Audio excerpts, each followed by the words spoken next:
Sir, ముఖ్యంగా సామాన్యునికి అర్థమయ్యే విషయం చెప్పాలంటే, మన జనసేన అనే 2 సంవత్సరాలు ఈ ఆఫీస్ వదిలేసి అమెరికానో ఎక్కడికి వెళ్ళారు అనుకుందాం.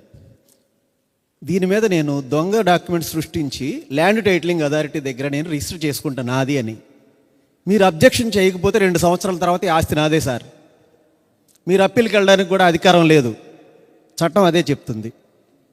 సామాన్యునికి తెలియకుండా తన ల్యాండు ఎవరో ల్యాండ్ టైటిలింగ్ అథారిటీ దగ్గర రిజిస్టర్ చేసుకుంటే, అంటే నమోదు చేసుకుంటే, 2 సంవత్సరాలు కనుక ఆ వ్యక్తి అబ్జెక్షన్ చేయకపోతే ఆ ల్యాండ్ ఎవరైతే నమోదు చేసుకున్నారో వారిదేనంట సార్ ఈ చట్టం ప్రకారం.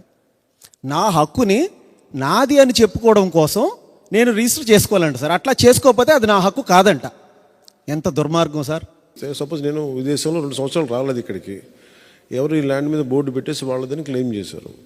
నేను ఎక్కడికి వెళ్తాను? సహజంగా కోర్టుకి వెళ్తాను, ఎగ్జిస్టింగ్ సివిల్ కోర్టుకి వెళ్తాను. Yes sir.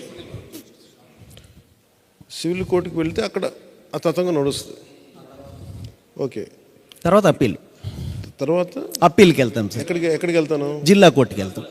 సో మీరు అన్నది ఇప్పుడు సివిల్ నుంచి జిల్లా కోర్టు దాకా వెళ్తాం. ఇది సహజంగా ఇక్కడ ఆగిపోతాయండి. Yes sir. ప్రత్యేక పరిస్థితుల్లో తప్ప.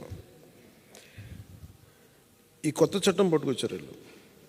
ఈ కొత్త చట్టం ప్రకారం ఎట్లా? ఇది వేరే రాష్ట్రాల్లో ఉందా? మొట్టమొదటిది మన ఆంధ్రప్రదేశ్ సార్. సో ఇది ఇప్పుడు ఈ వచ్చిన కొత్త చట్టం ప్రకారం వీళ్ళు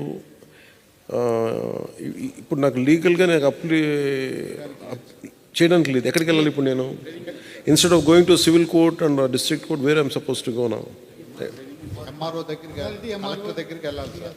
ల్యాండ్ అథారిటీని ఇందులో కాన్స్టిట్యూట్ చేస్తాం. Land authority, land appellate authority చేస్తున్నాం. ల్యాండ్ అప్లేట్ అథారిటీ వాళ్ళ దగ్గరికి వెళ్ళాలి. వీళ్ళంతా బ్యూరోక్రాట్స్. ఈ యాక్ట్ ప్రకారం ఐఏఎస్ అన్నీ ఇవన్నీ గవర్నమెంట్ బాడీస్, గవర్నమెంట్ కాన్స్టిట్యూట్. 2 సంవత్సరాలు నిండితే మళ్ళీ మీరు వెళ్ళడానికి లేదు సార్ ఎక్కడికి. 2 సంవత్సరాలు నిండిపోయింది అనుకోండి, ఆఫ్టర్ 2 years మీరు క్లెయిమ్ చేయడానికి మీకు అధికారం ఉండదు, రైట్ లేదు మీకు అసలు. అంటే ఇదివరకు 10 సంవత్సరాలు అయినా మనం ఒక లేదు sir. So post 2 years I can't even claim my own land. Yes sir. అప్పుడు ఎవరైతే రిజిస్టర్ చేసుకున్నారో కంక్లూజివ్ టైటిల్ వారికి ఇచ్చేస్తారంట. కంక్లూజివ్ టైటిల్ ఆయనకి ఇచ్చేసి కంక్లూజివ్ టైటిల్ వారికి ఇచ్చేస్తారంట, ఈయనే అధికారి అని.